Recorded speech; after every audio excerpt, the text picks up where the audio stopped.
Hello and welcome to the Deep Term Beer Podcast. My name's Sean and joining me, Mr. Bofferman Man. How are we?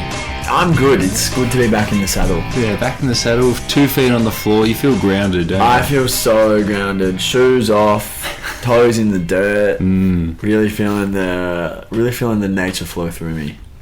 So, just give us a bit of background. We've been talking about you while you've been gone. This will be the third mention of your MCL. Yeah. Can you give us the official word to the people worrying and wondering at home? Well, people worrying and wondering at home, I'll put you out of your misery. Basically, the situation is middle of last week, I suffered a knee injury, which is a sprained MCL and a sprained patellofemoral ligament, and then a little meniscus tear. Which looked like it was actually going to be way worse than it was initially, and the diagnosis from the MRI was much better than what we were thinking, which was full meniscus tear. So that was off to an awesome start, and then the reality of being on crutches really set in, and I'm wearing a big fat knee brace that runs up my whole leg that locks my knee in place, and that combined with the crutches and trying to live a regular life, it's just been a challenging week. But this afternoon, about 5 hours ago, I was at the physio, and the prognosis looks good. The prognosis looks like I'll be out of the brace in 2 weeks, and I'll be walking in 3 days, walking without any crutches assistance, and hopefully running again in a month, gym in 2 weeks. Wow. So yeah. So day to day at the moment, and then day to day, reevaluated in 2 to 3. Yeah, for sure. But hopefully it's not a Mark Williams situation where you keep checking the injury report and it's no update. Well, let us know when you're cleared for 3-on-3, and then hopefully we can ramp up to 5-on-5, and then some basketball activities. Yeah, I gotta get some film crews down to the 3-on-3 so they can post hype videos of me working out in the off season. But yeah, quick sort of emergency podcast, because we're sort of at the, not that we have a quota, but it's usually 2 podcasts a week. We recorded a 4-man weave with yourself absent, dealing with knee and other such things. We recorded a 4-man weave. Not much was going on. We were just look, there's a few rumours. We can talk about Dante for the 5th time this month. Talk about this, talk about that. Good job, boys. We waffled on for 18 minutes. Great comedy. It was a comedy podcast, right? And then we said goodbye, we went to bed, woke up the next morning, and our phones were buzzing, because not only was there a trade, a very interesting trade, Adrian Griffin had been fired, and then immediately after, Doc Rivers was leading the way. Immediately after. Which we'll talk about the immediacy of it in a minute, but we'll start off with the Terry Rozier trade. So the Miami Heat have... the wording here is acquired Terry Rozier from the Charlotte Hornets for Kyle Lowry and a lottery-protected first-round pick in 2027. If that pick doesn't convey, it becomes unprotected in 2028.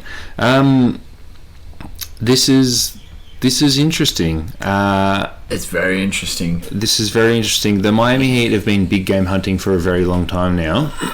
And while this keeps their offer for that big game somewhat intact, they do lose, Kyle Lowry doesn't have to be the salary, it can be Tyler Hero and Duncan Robinson, but they do lose a first round pick that they can just trade. They do lose one of the pieces that can potentially entice, if Damian Lillard's on the move again, or if Donovan Mitchell's on the move, or if Carlton Towns is on the move. Their offer just got weakened, and they traded for a dude who, when Terry Rozier signed his 4 for $100 million contract, that was considered the most average salary for the most average shooting guard in the league. And I read some article in The Ringer that was just why Terry Rozier is just average at absolutely everything. And average is fine. He's serviceable. He's 28 years old. It's you're just a dude, right?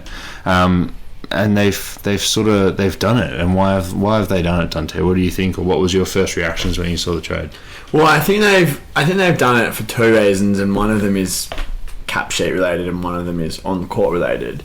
And from a cap sheet perspective, Lowry is expiring, and the Heat are not really incentivized to roll into next season with that cap hold going off the books, because for the aforementioned trade they probably still want to make, it's more valuable to have that salary to send out to match than to be taking salary and or be operating from a salary depleted situation.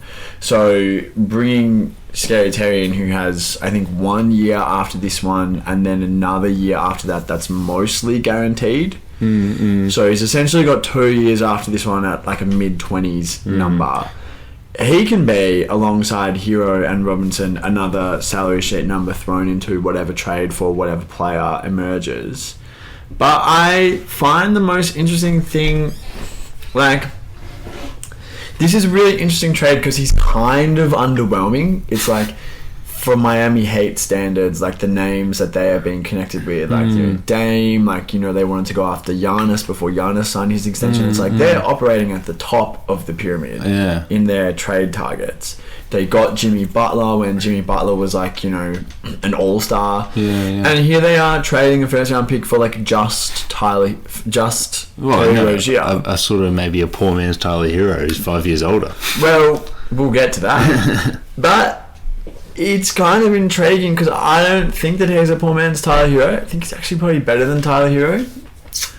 Yeah, right now, maybe, which is sort of like a bit of a... maybe talks to how underwhelming Tyler Hero has been, but like, yeah, Terry Rozier has been on a bad defense with bad defensive personnel around him since he left Boston.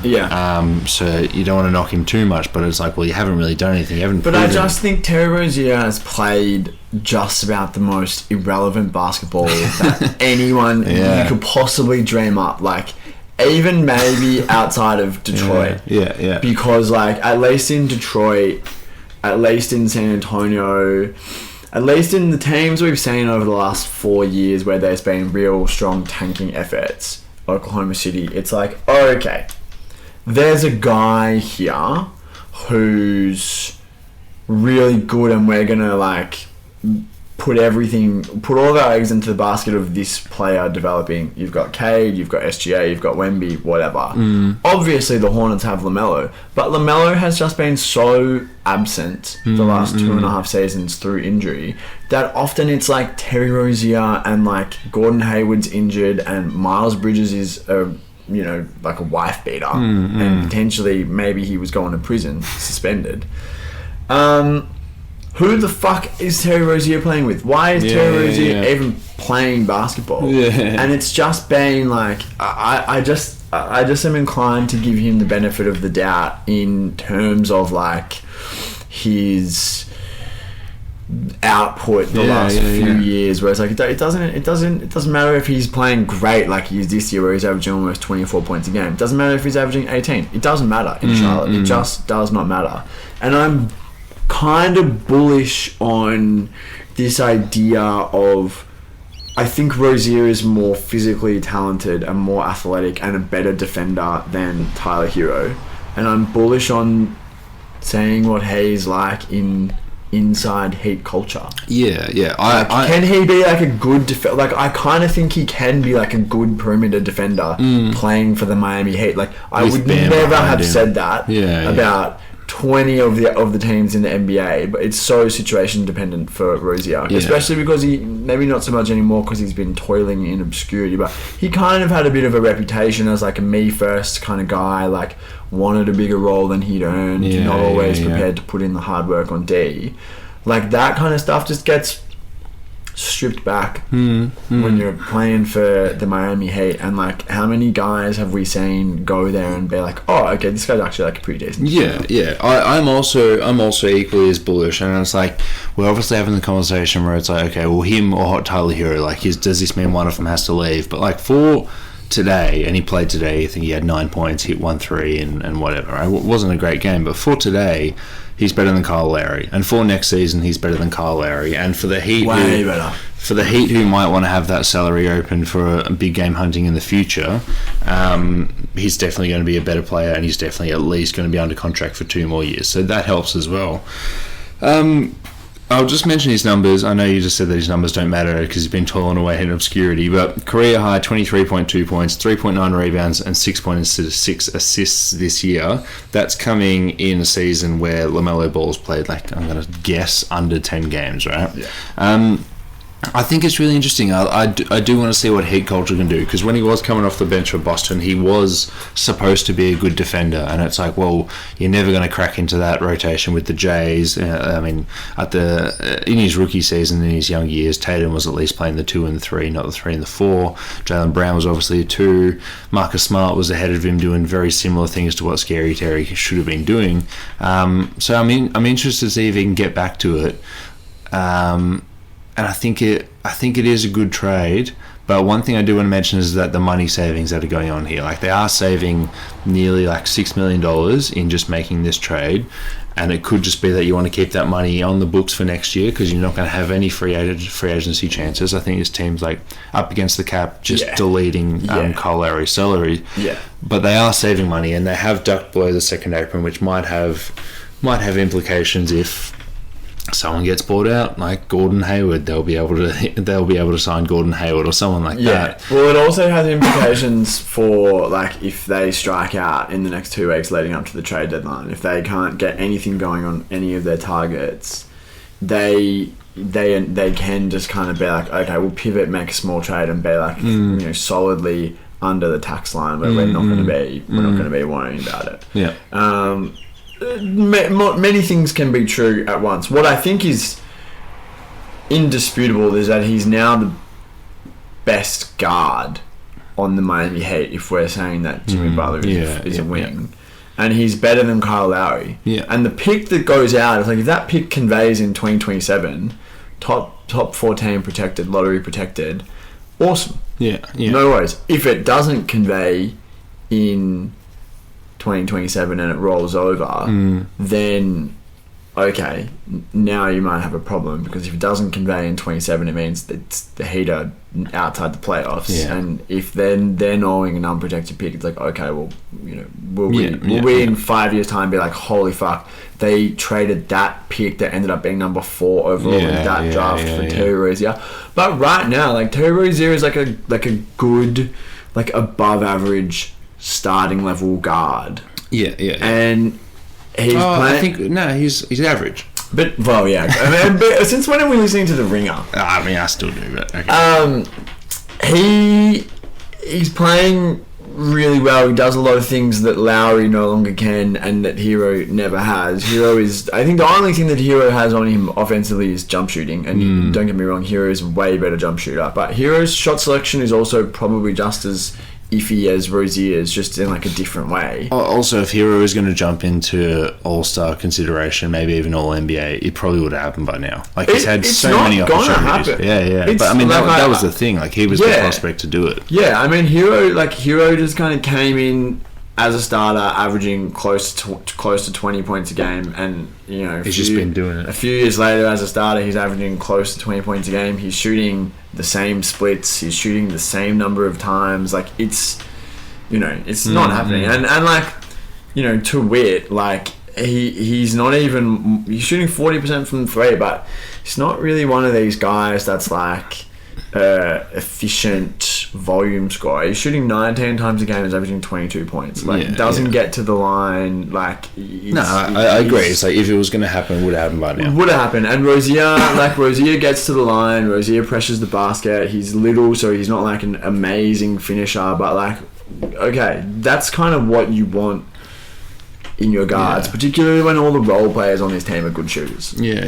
Your Caleb Martins and your Duncan Robinsons, Kevin Love. There you go. Like, you don't need necessarily. Yeah. If the ball dominant players are good enough shooters, that might be enough, because if they're kicking, then they're kicking over to good shooting role players. And we've seen good shooting role players have an impact for this franchise in the past. Moving on to the other side, the Charlotte Hornets. This was described by Nate Duncan as the first forward-looking move they've made in as long as we can remember, and it's like, holy shit, you're right. The Nick Batum stuff, the Gordon Hayward stuff, and I love it. Like, to get that pick that you were like, look, if you get the 20th pick in 2017, that's great. You've just got another pick, right? But there's upside to this pick, like it's serious upside that if you had shopped around Terry Rozier, like what are you going to get? Are you going to get a pick that's potentially like maybe as good as that 2028 pick if it does move into that? Like that's awesome value. Mitch Kupchak came out and said that Kyle Lowry will not wear a Charlotte Hornets jersey before the trade deadline. Saying that they're going to try and flip him, and if not, they're probably just going to waive him, and if not, after that, maybe he plays, and maybe he's just like that point guard mentor for the young dudes like Mark Williams, assuming LaMelo Ball plays basketball. Well, point guard mentor for LaMelo Ball. Yeah, stuff like that. I think this is look. We're going to give grades at the end. I think this is close to an A+ for the Charlotte Hornets. Do you agree? Yeah, I agree. Close to. Yeah. Well, are we giving grades now? Well, let's just give grades now. Well, I've given it an A for the Hornets. What's because I'm thinking A+. I was going to let this conversation dictate what I give both these teams. Why shouldn't I give them an A+?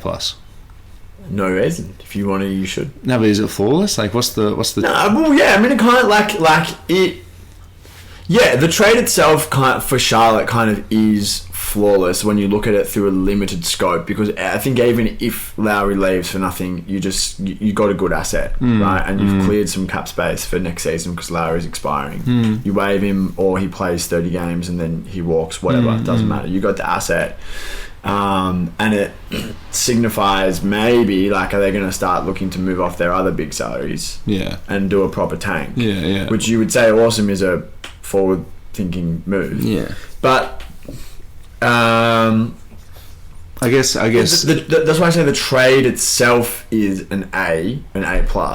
The situation that it engenders is definitely not, because most of the teams that are doing this don't have a 23-year-old on a potential supermax contract on the team ready to play, ready to win. LaMelo is good enough to be LaMelo is a top 8 point guard in the league. Like, LaMelo is an all-star level player who could push for All-NBA in the very, very near future. Like, that's how good he is.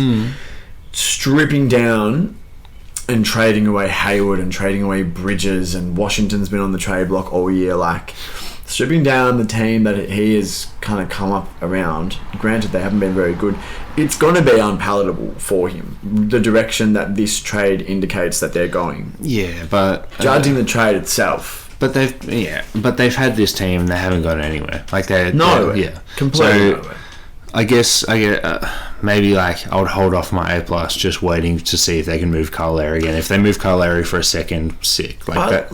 Life is so short. If you even have a sniff of giving something an A+, just give it an A+. Revel in the A+ness of it. It's also a very high floor trade. Like, to grade, it's like no one's going to give this below a B+. Because worst case scenario I just outlined. Best case scenario, you flip Lowry again for 2 seconds and some useful salary. Yeah, there you go. All right, let's move on. The Miami Heat. What are you giving them for this? You're in the B+. B+. Yeah, I'm bullish on this. I think this can work out nicely for them. And in my heart of hearts, I don't believe the Miami Heat will be bad in 27-28, because the Miami Heat haven't been bad ever in the last 15 years. Yeah. It's 2024. LeBron joined in 2010. Yeah. They had that 1 year with Luol Deng where they drafted Bam Adebayo and they went right back. Where did they draft Bam Adebayo? Like 13th overall. 13, them being bad. No, that's not. Yeah, I agree. I'm backing you up. I'm leaning B-. Yeah. I sort of want to wait and see what's coming after this.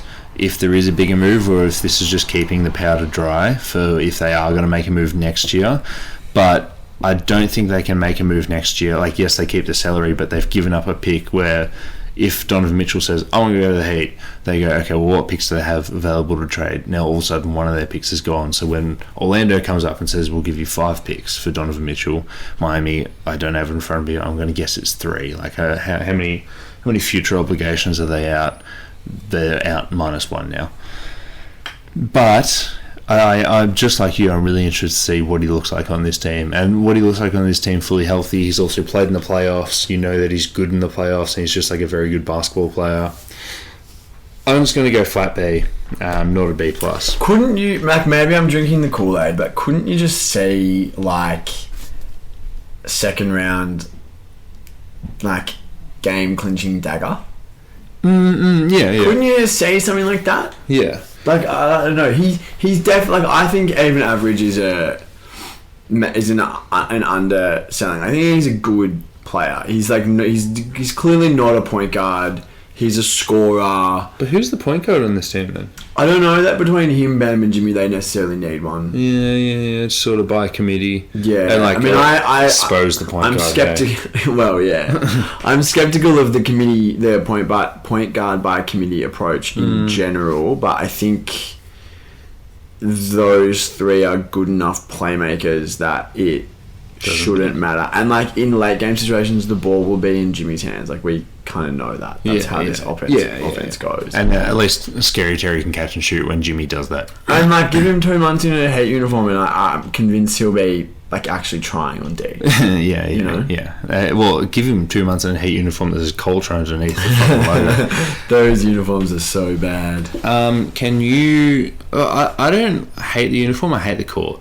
This is like perseverance, hard work, grit, toughness. How about you just do those things without putting it on the floor? Yeah. This episode of The Deep 2 is presented by Gelateria Bico, the official gelato of The Deep 2. Gelateria Bico, handmade gelato in the heart of Brunswick. You want to talk WNBA? Maybe some WNBL? Australian Opals chat? Heck, even dabble in some EuroLeague? Find the W Basketball Show on the Deep 2 Podcast Network. Can you please introduce the next topic? So, the Milwaukee Bucks, the 30-13 2-seed in the Eastern Conference Milwaukee Bucks, have fired rookie head coach Adrian Griffin midweek, and very quickly, and I'm putting the emphasis on the very and the quickly, hired Doc Rivers to replace him, which has just got the whole situation has all my eyebrows completely raised. completely raised. And it all just really, it's sticking in my craw a little bit, if I can be completely honest.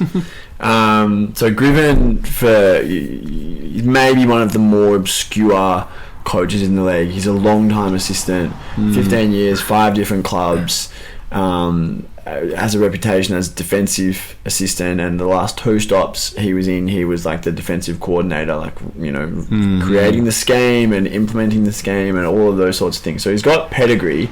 First job as a rookie head coach, obviously coming into a team with Dame, Giannis, multiple other all-stars, championship pedigree, a big job. And the Bucks have clearly decided that he's not up to the task, and they've brought in Doc Rivers, who is nothing if not experienced with star teams. And flaming out in the playoffs for a team that's been criticised of flaming out in the playoffs. Zipping my lips. Do you want to kick this off? No, I wanted to hear you go. Well, this is insane, man. The whole... Like, can I just say? Yeah. 4th, with no minimum games, 4th all-time in NBA head coaching win percentage. Phil Jackson, Joe Mazzulla, and some cunt I've never heard of. Joe Mazzulla, good on him. 2 years. For a bloke that's competent, good on him. Yeah. Joe Mazzulla is in a conversation where the only other member is Phil Jackson. This whole thing is just batshit, and it is such bad process by the Bucks.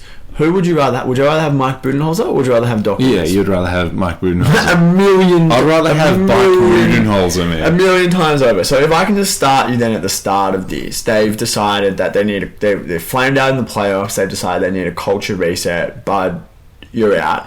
You can understand that at the time, right? Okay, let's bring in someone with strong defensive pedigree to continue our strong defensive pedigree. This has been the best defense in the league for the past 5 years. Every single season. You've got a 2-time defensive player of the year and another guy who very easily could have had one. Could have had one.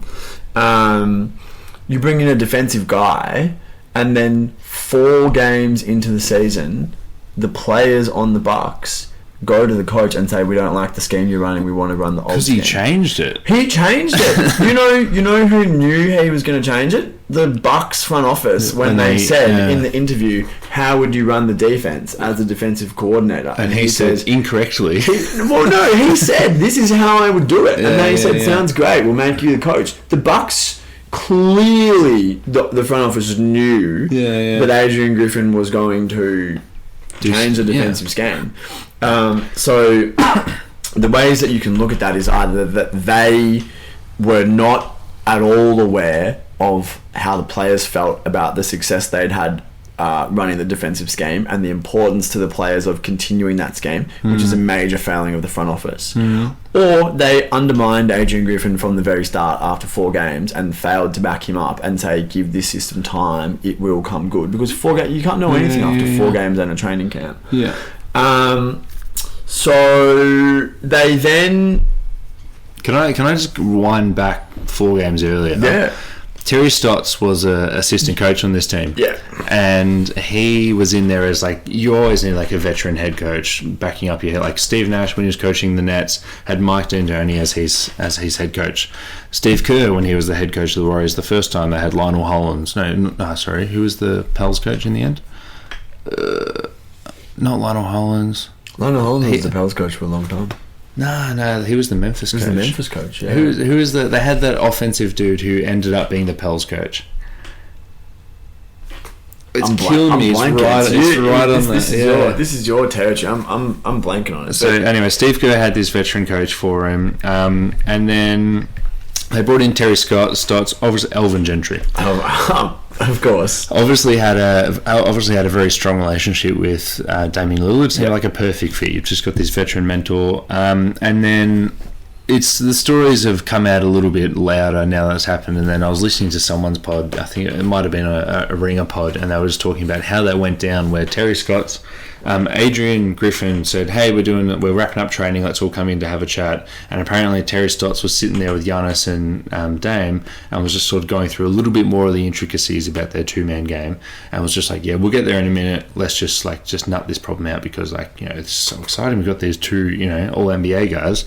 And Adrian Griffin was like, "That's it. You're always undermining me. Like, get this guy out of here." Like, went to ownership, and then Terry Stotts was just like, I'm not doing this. I'm just going to leave before you eventually fire me or just belittle me and then eventually fire me, right?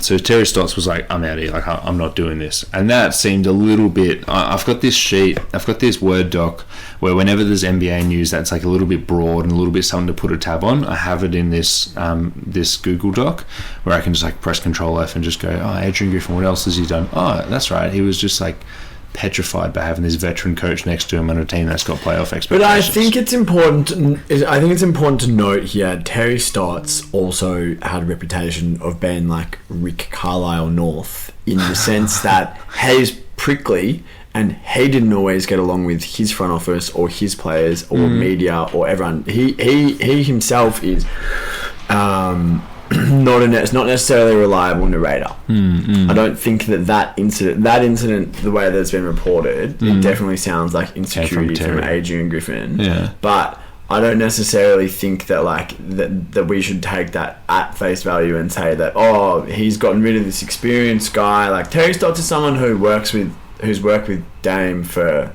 forever, and has been a head coach for forever. It's not hard to see how he would come in and actually genuinely be undermining Adrian Griffin's authority in a way that he's just trying to help Giannis and Dame, but you can clearly see how that can be perceived as. So clearly from the get-go there have been issues around this, and fast forward, the Bucks haven't been as good this season as they were, but the old adage is championship teams find ways to win games even when they're not playing that well. They're 30-13, which is if you had said to Bucks ownership halfway through the season, you're on a 58-win pace, they would have been awesome. This is literally the best case scenario. Obviously, things have gone off the rails behind the scenes, and I expect that we'll continue to get reports coming out of specific relationships that have broken down within the team. I mean, there was also the Giannis thing where he got subbed out, and then Giannis just went up and said, "Hey, ref, sub me back in." There was that a couple of games into the season as well.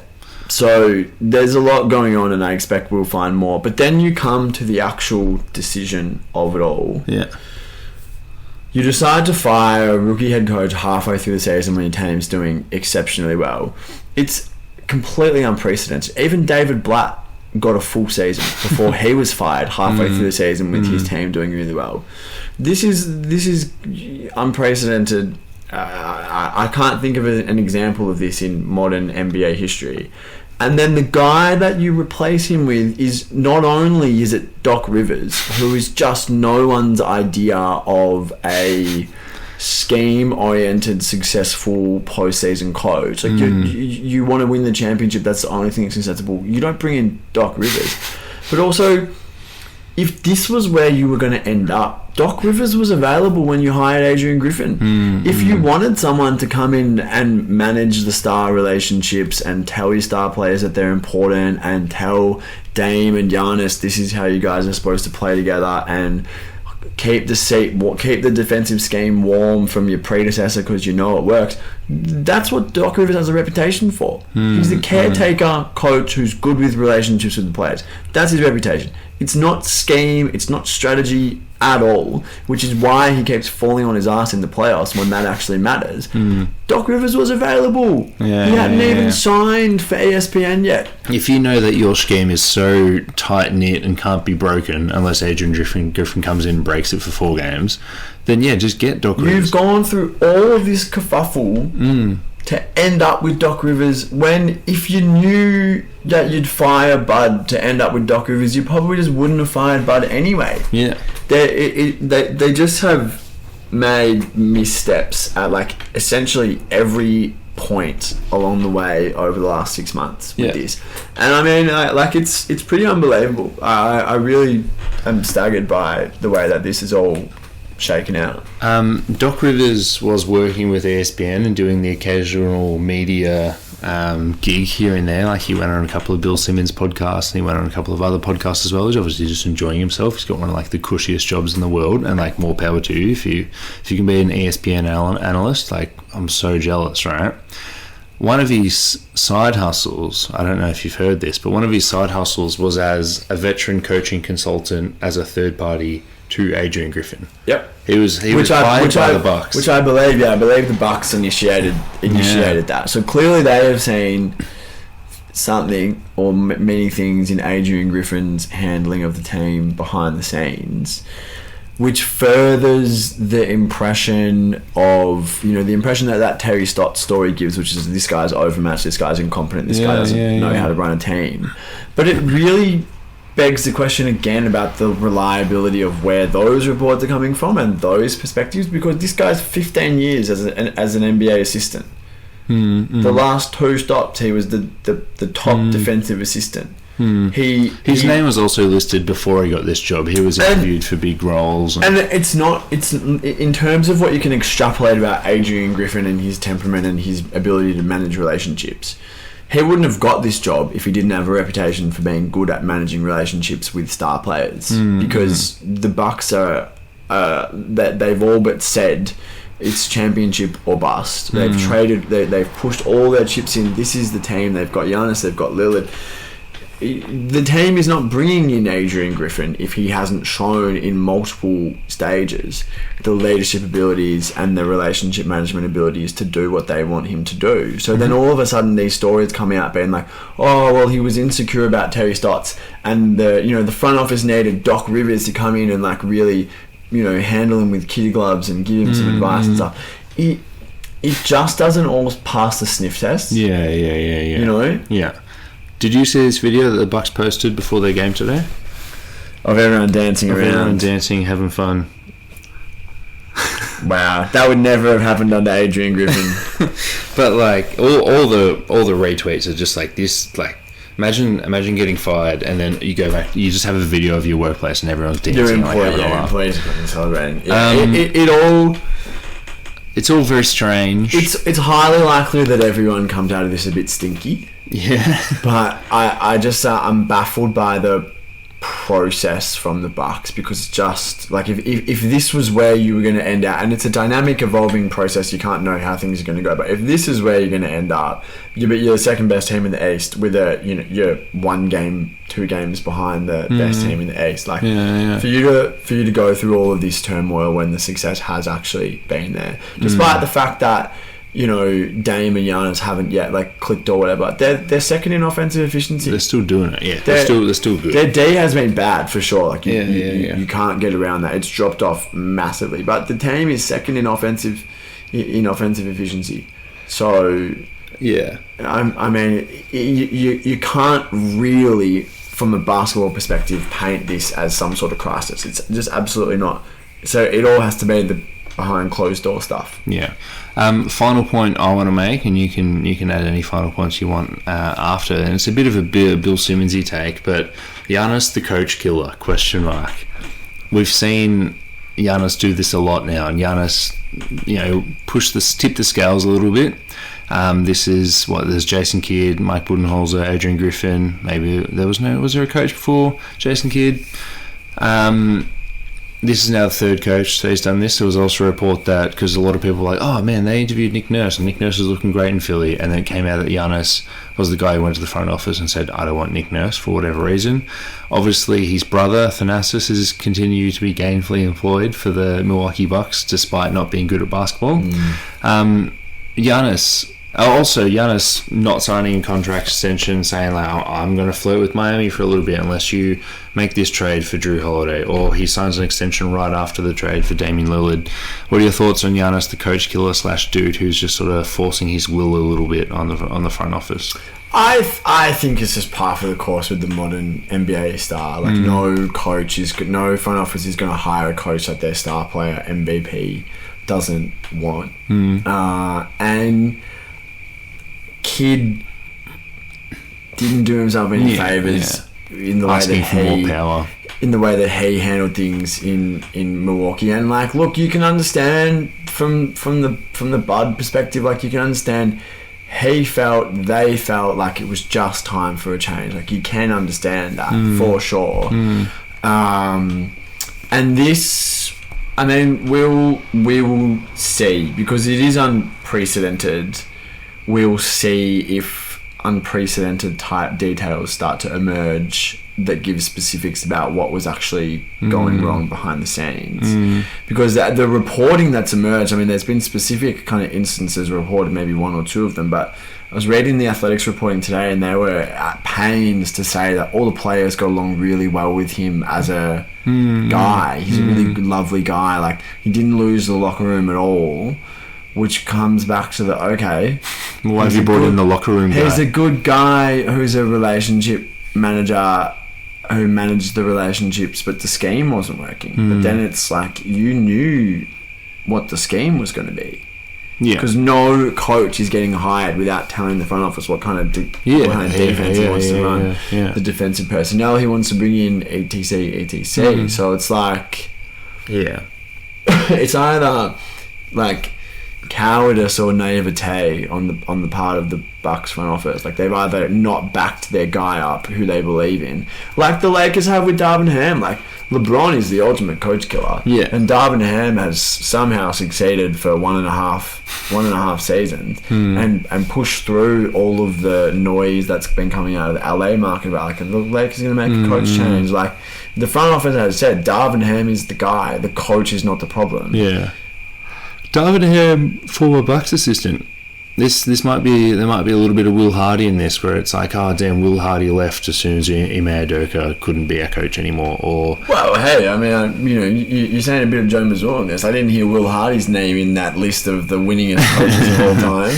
Top winning percentages. For what it's worth, I agree with you on the Giannis stuff, where it's like, this is just what you do. Like, if you're a superstar, you can just sit there and go like, okay, cool, like, can you guys win me games? But if you have an owner that doesn't want to spend money, that's not going to happen. So you do need to do this. You do need to force your hand. Has he forced his hand too many times? I don't know. 10 years. Has he forced his hand too many times? It's his 9th year. This is He's his a fourth coach. two-time MVP. He's a two-time Defensive Player of the Year. He won a championship. He can force his hand as many times as he wants. The answer to my own question is no. I don't think he has. Yeah. Any further comments? No, I think we just about covered it. But I just want to say, I believe Marco had a similar experience to me in finding out the news for both of these things, which was that overnight on Wednesday night there was a big rainstorm. Yeah, the 5:30 thunder. Yeah, it was thunder. And I also woke up at 3, and I think I saw the Scary Terry news. Yeah. And I was like, holy shit, and it was pissing down, and it was lightning and everything. I was like, oh, this is whack, kind of cool. And then 5:30 woke up for the Adrian Griffin news. Woke up, and then, oh my god, like... That was a big thunderstorm. It was a big thunderstorm. Yeah. This morning, and now we're in the final stages of the pod, which if you haven't been able to tell, the story that I'm about to tell you will signify that. This morning, I had a dream about one of our authors at work. Yeah. That I was his publicist, and I was responsible for putting on an event, but I had somehow managed to doctor his materials, everything that had his name on it. I'd gone in there and written my own name on it, and then I didn't make it to the event because I was like stuck in traffic or something, and so he had to do this reading at this event all on his own. And then I got there and he was literally so mad at me, and then afterwards we made up and we went to get a burger after. And then I get into work. I'm like, wake up and I'm like deciphering the dream all morning on the tram. And I get into work, bam, 9:03, email from the author. Wow. And then what did he say? Do you want to get burgers? No, he said. Why'd you change my fucking name? Yeah, he said literally the cowardice that you've displayed. That's not a bad idea, though. Like, if you like something that someone's written and you're in a position to edit it, God, put your name on it. Yeah. Because then people will think it's you that wrote it. Yeah, they and would. you would get the credit for the great writing. They would. Far out. There would be a way. There would actually be a way to do that. Like, I would have to find out when it was getting sent to print, but I could definitely do that for sure. The professional publishing industry, Google Docs, Microsoft Word. What are we working with? Look, I would love for there to be more Google Docs. This is taking you into the book industry. Taking you behind the kimono into the book industry. I would love for there to be more Google Docs because there's a lot of stuff that everyone works on. And it gets confusing in in documents saved on the server that multiple people are working on because like, who made this edit? I don't know who made this edit. And then because it gets confusing, a lot of the times things need to be manually input into documents. So it's like, hey, I've edited this Excel spreadsheet that I'm going to send to you. Can you please copy and paste my edits into the master document and then save it? Yeah. It's a bit of faffing about. But because there's a lot of really sensitive information going on about everything, all the conversations being had are highly sensitive and not things that need to be on a website. Yeah, on a website. Like it is good to have them stored only in your discrete place. So whilst I would love for there to be more Google Doc use, it is mainly like through the server. So we're talking like Excel spreadsheets and we're talking Word docs mainly. All the same stuff. Yeah. Right, Dante. Thanks for the short notice coming on talking about the Scary Terry and Doc Rivers news. It's always a pleasure. My vocal cords have been getting out of practice, so it's good to harness the 200 odd episodes we've done together. I will speak to you next time. Peace.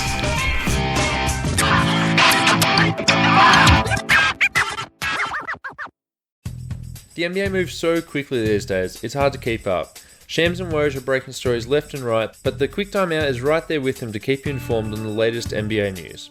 Stop in and let us break it down as it happens. Find the Quick Time Out on the Deep 2 Podcast Network.